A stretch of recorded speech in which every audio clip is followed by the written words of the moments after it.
So you just learned about Bitcoin, digital gold, decentralized money. Revolutionary stuff, right? But here's the thing nobody tells you. Bitcoin is kind of boring. Don't get me wrong, it's brilliant at what it does, but Bitcoin is basically a really secure calculator. It does math, it sends money from point A to point B. That's it. It's like owning the world's most advanced abacus. But what if I told you there's a cryptocurrency that doesn't just store value, it runs programs? What if you could put an entire bank inside the money, or an art gallery, or a casino? What if money wasn't just something you have, but something you could build with? Welcome to Ethereum, the world's computer. And trust me, this is where things get weird. Every great invention starts with someone getting really pissed off. And Ethereum? It was invented by a 19-year-old kid who got mad at a video game. Meet Vitalik Buterin, Russian-Canadian programming prodigy, total nerd, and in 2010, he was obsessed with World of Warcraft. Vitalik had this warlock character that he'd spent hundreds of hours leveling up. This character had this insanely powerful spell called Siphon Life. He loved it. He lived for it. Then one day, he logs in, and it's gone. Blizzard, the company that runs World of Warcraft, had nerfed the spell. They just deleted its power because they decided it was too strong. Vitalik literally cried himself to sleep that night. But when he woke up, he had an epiphany. He realized this is the problem with centralization. One company, one CEO, one button that can change the rules whenever they want. He'd already discovered Bitcoin by then. He was writing for a Bitcoin blog.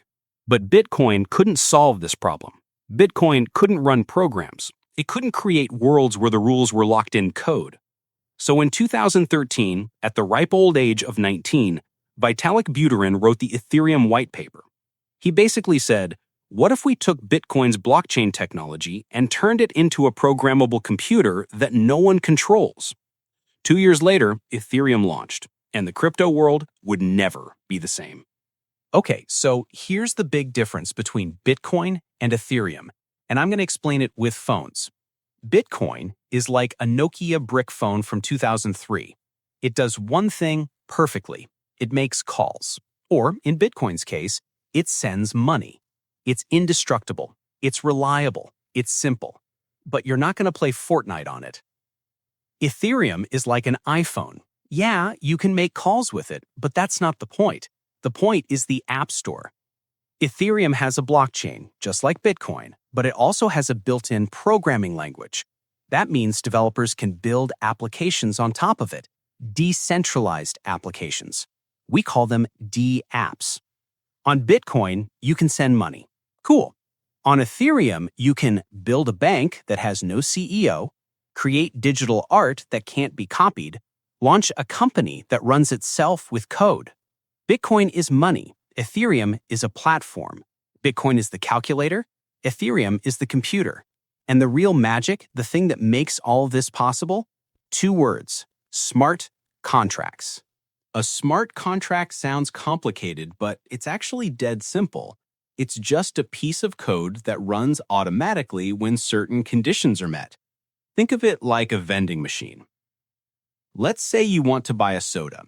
In the old world, you'd walk into a store, grab a soda, hand cash to a shopkeeper, and they'd give you change. You need a middleman, a human, to complete the transaction. But with a vending machine, you put in $1, the machine checks the amount. If it's correct, the machine automatically drops the soda. No shopkeeper, no middleman, no trust needed. The machine enforces the rules. That's a smart contract.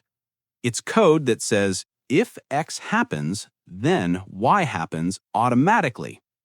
And once it's on the Ethereum blockchain, no one can change it, not even the person who wrote it. Here's a real-world example. Let's say you and your friend want to bet $100 on a football game. Old way, you give your money to a bookie, a middleman. He holds the cash, watches the game, and pays the winner. But what if he runs off with the money? You have to trust him. Ethereum way, you both send $100 to a smart contract. The contract is programmed to check the score automatically using an external data source called an oracle. When the game ends, the code instantly sends $200 to the winner. No bookie, no trust, just code. And this changes everything. So what are people actually building on Ethereum? Buckle up, because this is where it gets wild. Number 1, DeFi, decentralized finance. Imagine a bank with no CEO, no employees, just code. You can borrow money, lend money, trade currencies, earn interest, all without a single human in the loop. This is called DeFi, and there are billions of dollars locked in these systems. Number 2, NFTs, non-fungible tokens. You've probably heard of these. NFTs are proof of ownership for digital stuff, art, music, collectibles. The Ethereum blockchain says, this wallet owns this thing, and no one can fake it. People have paid millions for NFT art. You might think it's stupid, but the technology, it's revolutionary. Number 3, DAOs, decentralized autonomous organizations. A DAO is a company run by code and community votes. No CEO, no board of directors, just token holders voting on decisions and smart contracts executing them automatically. People are using DAOs to manage investment funds, buy sports teams, even govern entire digital nations. This is the future, and it's all happening on Ethereum. Okay, real talk. Using Ethereum isn't free. Every time you run a smart contract, send a transaction, or mint an NFT, you have to pay a fee called gas. Think of gas like a toll road. The Ethereum network is a highway. Miners, or now validators, process your transaction, but they want to get paid for the work. When the network is empty, gas is cheap, maybe a few cents. But when the network is packed, when everyone's trying to buy the latest NFT drop or trade meme coins, gas can skyrocket to $50, $100, sometimes even more for a single transaction. This is Ethereum's biggest problem. It's slow and it's expensive when it's busy. That's why developers are working on upgrades, things like Layer 2 solutions and Ethereum 2.0 to make it faster and cheaper. But for now, yeah, gas fees suck. Just know they exist. So here's the bottom line. Bitcoin is digital gold. It's for storing value. It's your vault in the cloud. Ethereum is the world's computer. It's for building the future. It's the internet of money. Bitcoin and Ethereum are fundamentally different. They're solving different problems. And honestly, the world needs both. But here's the question everyone's asking. Which one is better? In the next video, we're doing the ultimate showdown. Bitcoin versus Ethereum. Speed, security, potential, we're breaking it all down. So if you want to know which coin deserves your attention, and maybe your money, hit that subscribe button and turn on notifications, because this is about to get spicy. See you in the next one.